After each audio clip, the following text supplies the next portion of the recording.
அனைவருக்கும் வணக்கம். பூமியில் தோன்றிய முதல் நிலம் இந்தியாவில் உள்ளதா? எது தெரியுமா? இந்தியா, ஆஸ்திரேலியா மற்றும் அமெரிக்காவை சேர்ந்த விஞ்ஞானிகளின் ஒத்துழைப்பை இந்த திருப்புமுனை ஆய்வு உள்ளடக்கியுள்ளது. பூமியின் வரலாற்றின்படி முழு கிரகமும் கடல்களால் சூழப்பட்டு மேற்பரப்பில் நிலம் எதுவும் தெரியாத அளவிற்கு இருந்தது. படிப்படியாக கடலில் இருந்து நிலத்தின் சில பகுதிகள் வெளிவரத் தொடங்கின. ஆனால் பூமியின் எந்த பகுதி தண்ணீரில் இருந்து முதலில் வந்தது என்று நீங்கள் எப்போதாவது யோசித்திருக்கிறீர்களா? சமீபத்தில் விஞ்ஞானிகள் இந்த கேள்விக்கான பதிலை கண்டுபிடித்துள்ளனர். மேலும் ஆச்சரியப்படுத்தும் விதமாக கடலில் இருந்து வெளிப்படும் முதல் நிலம் இந்தியாவில் அமைந்துள்ளது. இந்த வாரம் விஞ்ஞானிகள் 2 குறிப்பிடத்தக்க கண்டுபிடிப்புகளை செய்தனர். முதலில், பூமியின் ஆரம்பகால கண்டங்கள் முன்பு நம்பப்பட்டதை விட 700 மில்லியன் ஆண்டுகளுக்கு முன்பே பெருங்கடலில் இருந்து வெளிவரத் தொடங்கியதை அவர்கள் கண்டறிந்தனர். இரண்டாவதாக, சுமார் 3.2 பில்லியன் ஆண்டுகளுக்கு முன்பு கடலில் இருந்து எழுந்த முதல் நிலம் இந்தியாவின் ஜார்க்கண்டில் உள்ள சிங்பூம் பகுதியில் இருந்தது. தேசிய அறிவியல் அகாடமியின் செயல்முறைகளில் வெளியிடப்பட்ட இந்த திருப்புமுனை ஆய்வு இந்தியா, ஆஸ்திரேலியா மற்றும் அமெரிக்காவைச் சேர்ந்த விஞ்ஞானிகளின் ஒத்துழைப்பை உள்ளடக்கியது.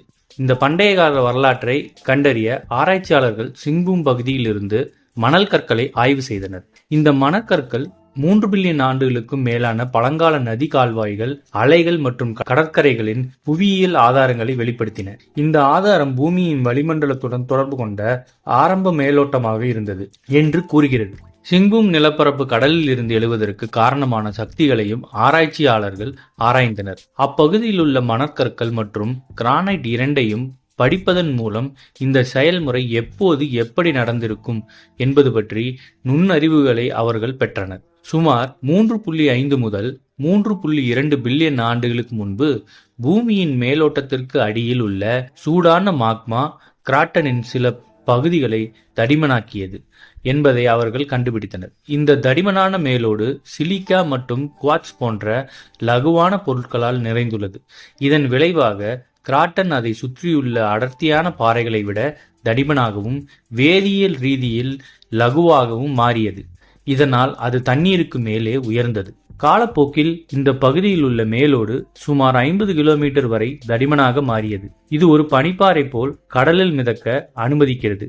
இந்த செயல்முறை இறுதியில் பூமியின் முதல் நிலப்பரப்பின் தோற்றத்திற்கு வழிவகுத்தது. இது நமது கிரகத்தின் புவியியல் வரலாற்றில் ஒரு குறிப்பிடத்தக்க மைல்கல்லை குறிப்பதாக விஞ்ஞானிகள் கூறுகின்றனர். இது போன்ற செய்திகளை உடனுக்குடன் தெரிந்து கொள்ள நம்ம சேனலை சப்ஸ்கிரைப் பண்ணிக்கோங்க. பெல் நோட்டிஃபிகேஷன் ப்ரெஸ் பண்ணிக்கோங்க. நன்றி, வணக்கம்.